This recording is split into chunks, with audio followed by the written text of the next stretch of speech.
Hello all the DSC warriors, welcome to our channel school journey with SS. So మనము మన free revision test సిరీస్లో భాగంగా biology test series అయితే run అవుతున్నాయి మన ఛానల్లో. సో 8th క్లాస్ అనేటువంటిది స్టార్ట్ అయిపోయింది. So 6th 7th biology test series complete అయిపోయి ఉన్నాయి. అండ్ ఇప్పుడు మనం 8th క్లాస్ అయితే రన్ చేసుకుంటున్నాము. సో 8th క్లాస్లోకి ఎంటర్ అయిపోయినాము. ఆల్రెడీ ఫస్ట్ లెసన్ అయితే కంప్లీట్ అయిపోయింది 8th క్లాస్ బయాలజీకి సంబంధించి. అండ్ ఇప్పుడు సెకండ్ లెసన్ టెస్ట్లోకి వెళ్ళే ముందు ఆ యొక్క లెసన్లో మనకు ఖచ్చితంగా బిట్ పడేటటువంటి ఏరియాస్ 2 ఉన్నాయి. సో ఆ ఏరియాస్కి సంబంధించి వాటిని ఈజీ వేలో ఎలా గుర్తుపెట్టుకోవాలి అనేటువంటిది ఒక చిన్న షార్ట్ వీడియో రూపంలో మీకు క్లియర్గా అయితే ఎక్స్ప్లెయిన్ చేద్దామనే ఉద్దేశంతో ఈ వీడియో చేయడం జరుగుతుంది. సో కొత్తగా మన ఛానల్ చూసిన వారు మన ఛానల్ అయితే సబ్స్క్రైబ్ చేసుకోండి. First of all for more test series.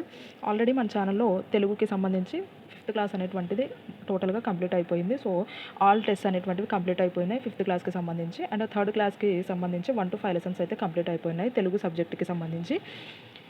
Next మనకు ఇంగ్లీష్కి సంబంధించి 3rd, 4th, 5th క్లాస్కి సంబంధించినటువంటి పొయెట్స్ ఎవరైతే ఉన్నారో సో వాళ్ళకు సంబంధించి సో ఆ పొయెట్ మరియు ఆ యొక్క లెసన్ని ఈజీ వేలో ఎలా గుర్తుపెట్టుకోవాలి అని చెప్పి మనము సింపుల్గా వీడియోస్ అయితే చేయడం జరిగింది. సో ఎవరైనా చూడని వాళ్ళు ఉంటే సో ఆ వీడియోస్ని కూడా మీరు చూసేసి ఆ యొక్క పొయెట్స్ని మీరు ఖచ్చితంగా గుర్తుపెట్టుకోవడానికి ట్రై చేయండి. ఓకేనా. సో సింపుల్ ట్రిక్స్ తోటే మనం చెప్పడం జరిగింది.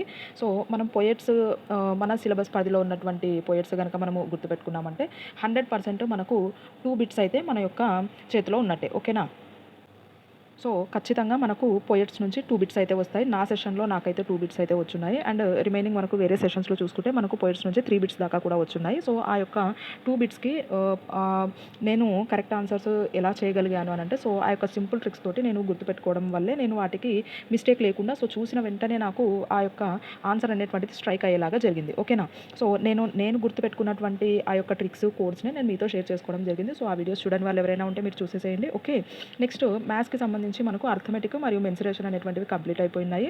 సో మన డిఎస్సి పాయింట్ ఆఫ్ వ్యూలో మనకు టోటలీ 6 చాప్టర్స్ అయితే ఉంటాయి మ్యాథ్స్కి సంబంధించి. ఆ 6 చాప్టర్స్లో మనము 2 చాప్టర్స్ అయితే కంప్లీట్ చేసుకున్నాము ఆల్రెడీ. అండ్ రిమైనింగ్ 4 చాప్టర్స్ కూడా మనం ఖచ్చితంగా చేస్తాము.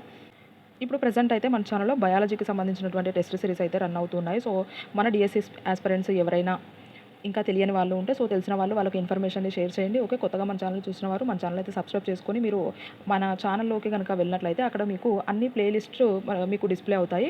సో ఇబ్బంది లేకుండా మీరు ఆ యొక్క క్లాస్కి సంబంధించినటువంటి టెస్ట్లన్నీ కూడా నేను ప్లేలిస్ట్లో చేసి ఉంచడం జరిగింది సబ్జెక్ట్ వైజ్గా మరియు క్లాస్ వైజ్గా. సో మీకు ఏది కావాలనుకుంటే మీరు దాన్ని ఓపెన్ చేసుకోగానే మీకు టెస్ట్లన్నీ డిస్ప్లే అవుతాయి. సో వాటి నుంచి మీరు అన్ని టెస్ట్లన్నీ రాసేసేయచ్చు. ఓకే. సో ఇంకా మన వాట్సాప్ ఛానల్లో ఎవరైనా జాయిన్ అవ్వని వాళ్ళు ఉంటే మీరు మన వాట్సాప్ ఛానల్లో కనుక జాయిన్ అయినట్లయితే అక్కడ నుంచి మీరు నేను నా డిఎస్సికి రాసుకున్నటువంటి నోట్స్ పీడిఎఫ్స్ అన్ని కూడా నేను మన వాట్సాప్ ఛానల్లో అయితే పెట్టున్నాను. సో అక్కడ నుంచి మీరు వాటిని డౌన్లోడ్ చేసుకోవచ్చు. ఓకే. సో ఎవరైనా నోట్స్ రాసుకోలేని వాళ్ళు ఉంటే కనుక మీరు డైరెక్ట్గా నా నోట్స్ అయితే ఫాలో అయిపోవచ్చు. లేదు మేము రాసుకోగలము అనుకున్న వాళ్ళు సో నోట్స్ ఎలా రాసుకోవాలి అనేటువంటిది మీకు ఐడియా వస్తుంది. ఓకేనా. సో ఆ రెండింటి పర్పస్ మీద నేను నా యొక్క నోట్స్ అయితే అక్కడ పోస్ట్ చేయడం జరిగింది. సో దాన్ని ఒకసారి మీరు చెక్ చేయండి అక్కడ. ఓకే. సో ఈ వీడియో చేయడం వెనుక ఉన్నటువంటి మెయిన్ పర్పస్ అయితే మనకు ఈ యొక్క మానవులలో సూక్ష్మజీవుల వల్ల కలిగే కొన్ని వ్యాధులు ఉన్నాయి. అలాగే సూక్ష్మజీవుల వల్ల మొక్కల్లో వచ్చేటటువంటి వ్యాధులు కూడా మనకు 2 సెపరేట్ టేబుల్స్ అయితే మనకు టెక్స్ట్ బుక్లో ఇవ్వడం జరిగింది 8th క్లాస్ బయాలజీకి సంబంధించి. సో ఈ యొక్క టేబుల్స్ నుంచి ఖచ్చితంగా మనకు బిట్ వచ్చేటటువంటి ఏరియాస్ ఇవి 100% మనము ఈ యొక్క ఏరియాస్ నుంచి బిట్ ఎక్స్పెక్ట్ చేయవచ్చు. ఓకేనా. సో నా సెషన్లో కూడా ఈ యొక్క టేబుల్ నుంచి నాకు బిట్ వచ్చింది, ఎక్కడొచ్చింది అనేటువంటిది నేను ఎక్స్ప్లెయిన్ చేసే క్రమంలో మీకు అక్కడ చెప్తాను. ఓకే. సో ఇంకా మనం లేట్ చేయకుండా వీడియోలోకి అయితే వెళ్ళిపోదాము. సో సింపుల్ ట్రిక్స్ తోటి మనం వీటిని ఎలా గుర్తుపెట్టుకోవాలి అనేది ఒకసారి చూసేద్దాం.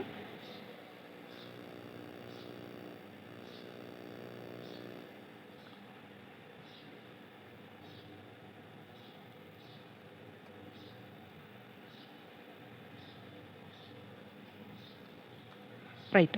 సో మానవునిలో కలిగేటటువంటి వ్యాధి, ఆ వ్యాధి జనకం అంటే ఏ సూక్ష్మజీవి నుంచి అంటే ఎలాంటి వాటి నుంచి బ్యాక్టీరియా వలన, వైరస్ వలన, లేకపోతే మనకు ప్రోటోజోవా వలన సో ఎలాంటి వాటి వల్ల ఆ యొక్క వ్యాధి అనేటువంటిది వస్తుంది, మరియు అది వ్యాప్తి చెందేటటువంటి విధానం ఎలా వ్యాప్తి చెందుతుంది, సో దాని యొక్క నివారణ చర్యలు. సో ఇవన్నీ మనకు టేబుల్ రూపంలో ఇవ్వడం జరిగింది. బట్ మనం గుర్తుపెట్టుకోవాల్సినవి సో ఈ యొక్క నివారణ చర్యను గనక మనం కొంచెము స్కిప్ చేస్తే సో ఈ 3 మనము ఖచ్చితంగా గుర్తుపెట్టుకోవాలి. సో ఈ 3 ఏరియాస్ ఏవైతే ఉన్నాయో ఆ యొక్క వ్యాధి అది దేని నుంచి వస్తుంది మనకు, సో అది ఎలా వ్యాప్తి చెందుతుంది అనేటువంటిది మనము ఖచ్చితంగా గుర్తుపెట్టుకోవాల్సినటువంటి అంశము. సో దీనిలో కూడా మనకు లాస్ట్ డిఎస్సిలో కనుక చూసుకుంటే ఈ వ్యాప్తి చెందే విధానం కంటే కూడా సో ఆ వ్యాధి ఇచ్చి అది దేని వల్ల మనకు వస్తుంది అనేటువంటి బిట్సే మనకు ఎక్కువగా కనిపిస్తున్నాయి నా సెషన్లో కూడా. సో అలాగే నాకు బిట్ వచ్చింది. సో మనం వీటిని ఈజీ వేలో ఎలా గుర్తుపెట్టుకోవాలి అనేది కనుక చూస్తే ముందుగా క్షయవ్యాధి. సో నేను ఎలా అయితే గుర్తుపెట్టుకున్నానో నేను గుర్తుపెట్టుకున్నటువంటి కోడ్సే నేను మీతో షేర్ చేయడం జరుగుతుంది. ఓకేనా. సో వీడియోని చివరి వరకు చూడండి. ట్రిక్స్ ఎవరు మిస్ అవ్వద్దు. సో ట్రిక్స్ అంటే మనం ఏదో కోడింగ్ రాసుకొని దాన్ని డీకోడ్ చేసి అలా గుర్తుపెట్టుకునేలాగా ఉండదు. సో ఆ యొక్క పేరు చూడగానే మనకు దాని యొక్క ఆ యొక్క సూక్ష్మజీవి ఏది, సో అది దేని నుంచి వస్తుంది అనేటువంటిది మనకు చూడగానే స్ట్రైక్ అయ్యేలాగానే మనమైతే చెప్పడం జరుగుతుంది. సో నేను అలాగే గుర్తుపెట్టుకున్నాను, మీకు అలాగే చెప్తున్నాను. ఓకేనా. So right. సో ఈ వీడియోనైతే ఎవరు మిస్ అవ్వద్దు. మీరు చివరి దాకా అయితే చూడండి. సో ఫస్ట్ వన్ చూస్తే మనకి ఇక్కడ క్షయవ్యాధి. సో మనం ఈ క్షయాన్ని జనరల్గా ఏమంటాము అంటే టీబీ అంటుంటాం. ఓకేనా. క్షయ అంటే మనం ఇంగ్లీష్లో ఏమంటాం, టీబీ అంటాం. సో ట్యూబర్క్యులోసిస్ అంటాం కదా, సో అది టీబీ అంటాము. సో ఈ టీబీలో బీ ఫర్ బ్యాక్టీరియా. ఓకేనా. సో టీబీలో మనకు B for bacteria. Okay. So నేనైతే దీన్ని ఇలాగే గుర్తుపెట్టుకున్నాను.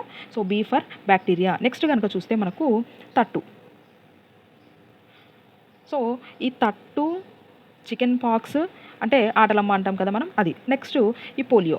సో ఈ మూడు కూడా మనకు దేని నుంచి వస్తాయి అని అంటే వైరస్ నుంచి వస్తాయి. ఓకేనా. సో వైరస్ నుంచే వస్తాయి. అంటే ఇవి తట్టు, చికెన్ పాక్స్, పోలియో అనేటువంటివి మనకి ఎలాగా అంటే సో గాలి ద్వారా వ్యాపిస్తాయి. సో ఈ గాలి ద్వారా వ్యాపించాయి అన్నప్పుడు అంటే మనము బెస్ట్ ఎగ్జాంపుల్ కనుక తీసుకుంటే సో రీసెంట్గా మనకు కోవిడ్ అనేటువంటిది అయిపోయింది కదా. సో ఆ యొక్క కోవిడ్ అనేటువంటిది అందరినీ భయభ్రాంతులకు గురి చేసినటువంటి ఒక వ్యాధి. సో అందరి కార్యకలాపాలను ఆగిపోయేలా చేసినటువంటి ఒక పెద్ద భయంకరమైనటువంటి వ్యాధి. సో దాన్ని మనము ఎంతో సక్సెస్ఫుల్గా ఎదుర్కొని సో ఇంత దూరం అయితే రావడం జరిగింది.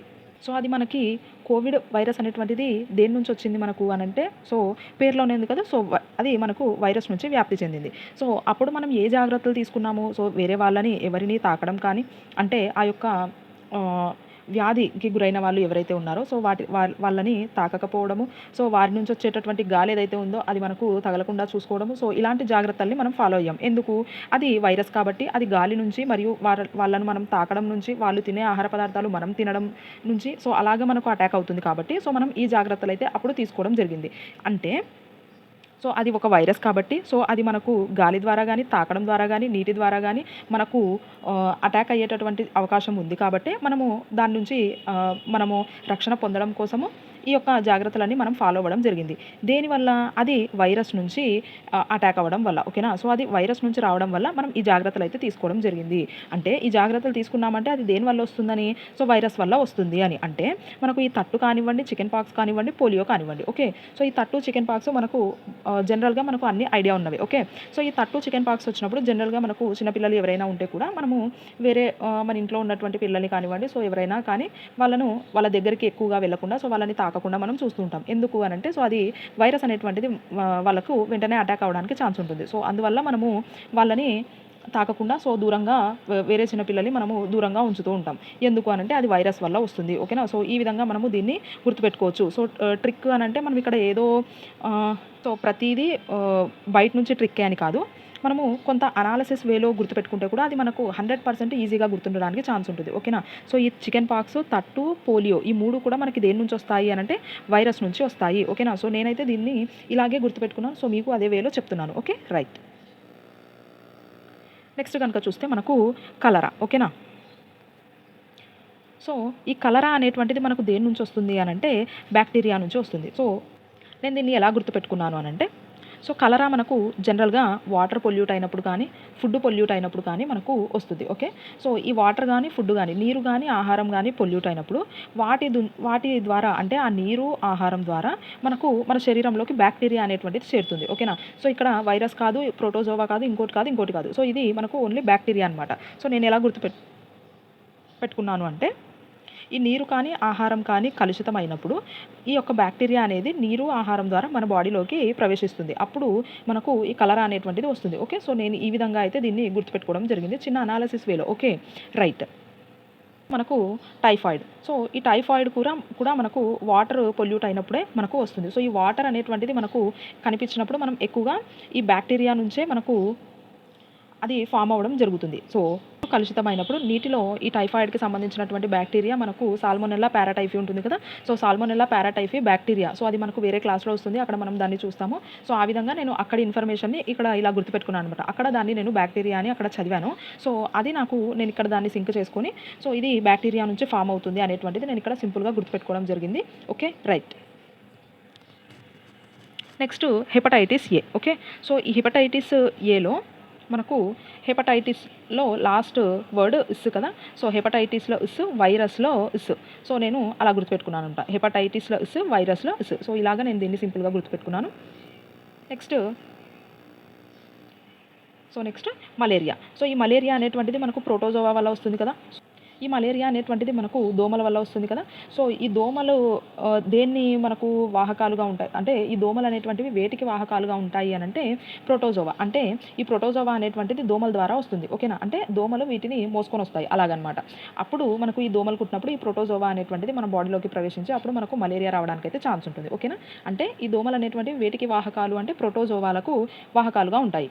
కాబట్టి ఈ మలేరియా అనేటువంటిది దేని నుంచి వస్తుంది అంటే ప్రోటోజోవా నుంచి వస్తుంది. నాకు ప్రీవియస్ డిఎస్సిలో వచ్చినటువంటి నా సెషన్లో నాకు వచ్చినటువంటి క్వశ్చన్ ఇదే అనమాట. ఓకేనా, సో మలేరియా దేనివల్ల వస్తుంది అంటే ప్రోటోజోవా వల్ల వస్తుంది.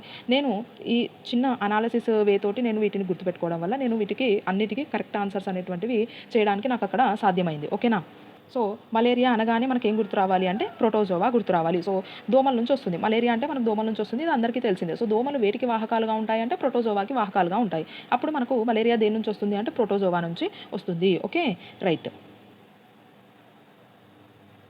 నెక్స్ట్ మనకి ఇక్కడ కింద పారాగ్రాఫ్లో ఇక్కడ మనకు ఆంత్రాక్స్ అనేటువంటి ఒక వ్యాధి ఉంటుంది. ఓకే, సో ఆంత్రాక్స్ వ్యాధి అనేటువంటిది దేనివల్ల వస్తుంది అంటే ఇది కూడా మనకు బ్యాక్టీరియా వల్లనే వస్తుంది. సో ఈ ఆంత్రాక్స్ వ్యాధి అనేటువంటిది మనకు బ్యాక్టీరియా నుంచి వస్తుంది. ఇక్కడ పారాగ్రాఫ్లో మనకు ఈ బ్యాసిల్లస్ ఆంథ్రాసిస్ అనేటువంటి శాస్త్రవేత్త దీన్ని కనుగొని ఉంటారు. ఓకేనా, సో ఈ బ్యాసిల్లస్ ఆంథ్రాసిస్ అనేటువంటి శాస్త్రవేత్త దీన్ని కనుక్కొని ఉంటారు కాబట్టి ఆయన పేరు మీద దీనికి ఆంథ్రాక్స్ వ్యాధి అని పేరు పెట్టారు. ఈ యొక్క బ్యాక్టీరియా అనేటువంటిది నేను ఎలా గుర్తుపెట్టుకున్నాను అంటే బ్యాసిల్లస్ ఆంథ్రాసిస్ కదా దీన్ని కనుక్కున్న వారు బ్యాసిల్లస్ ఆంథ్రాసిస్. ఈ బ్యాసిల్లస్లో సో ఇక్కడ బ్యాసిల్లస్లో బా ఫర్ బ్యాక్టీరియా. ఓకే, సో ఈ బ్యాసిల్లస్లో బా ఫర్ బ్యాక్టీరియా. సో నేను ఇలా గుర్తుపెట్టుకున్నాను దీన్ని. ఇంకోటి ఇక్కడ గాలికుంటు వ్యాధి అని ఇంకోటి ఉంటుంది. సో ఈ గాలికుంటు వ్యాధి మనకు దేని నుంచి వస్తుంది అంటే వైరస్ నుంచి వస్తుంది. సో దీన్ని ఎలా గుర్తుపెట్టుకోవాలి అంటే గాలికుంటులో గాలి అనమాట. ఓకే, సో ఈ గాలికుంటులో గాలి. సో ఈ గాలి సో వైరస్ మనకు ఎలా వ్యాప్తి చెందుతుంది గాలి ద్వారా వ్యాప్తి చెందుతుంది. ఓకేనా, సో గాలికుంటు వ్యాధిలో ఈ గాలి వర్డ్ని తీసుకుని సో ఈ యొక్క వైరస్ అనేది మనకు దేని నుంచి అంటే ఎలా వ్యాప్తి చెందుతుంది ఎక్కువ శాతం అంటే మనకి గాలి ద్వారా వ్యాప్తి చెందుతుంది.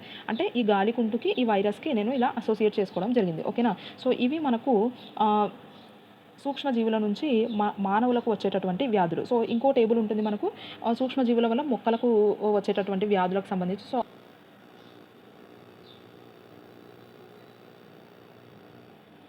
సో నెక్స్ట్ మనకు సూక్ష్మజీవుల వల్ల మొక్కల్లో కలిగేటటువంటి సాధారణ వ్యాధులు అని దీంట్లో మనకు ఒక చిన్న టేబుల్ అయితే ఇవ్వడం జరిగింది. సో దీని నుంచి కూడా మనకు ఖచ్చితంగా బిట్ వస్తుంది. ఓకేనా, సో ఇది నేను నెక్స్ట్ వీడియోలో మీకు చేస్తాను సింపుల్ ట్రిక్స్ తోటి నేను ఎలా గుర్తుపెట్టుకున్నాను అనేటువంటిది. ఓకేనా, సో దీనికి మోస్ట్లీ మనము అనాలిసిస్ ఏమీ లేదు, జస్ట్ దాన్ని చూడగానే పెట్టేలాగానే ఉంటాయి. సో ఆ ట్రిక్స్ మనం నెక్స్ట్ వీడియోలో చూద్దాం. ఓకే, సో వీడియోని అయితే చివరి వరకు చూడండి, వీడియోని లైక్ చేయండి, మీ ఫ్రెండ్స్కి షేర్ చేయండి. రైట్, నెక్స్ట్ వీడియోలో మళ్ళీ కలుద్దాం.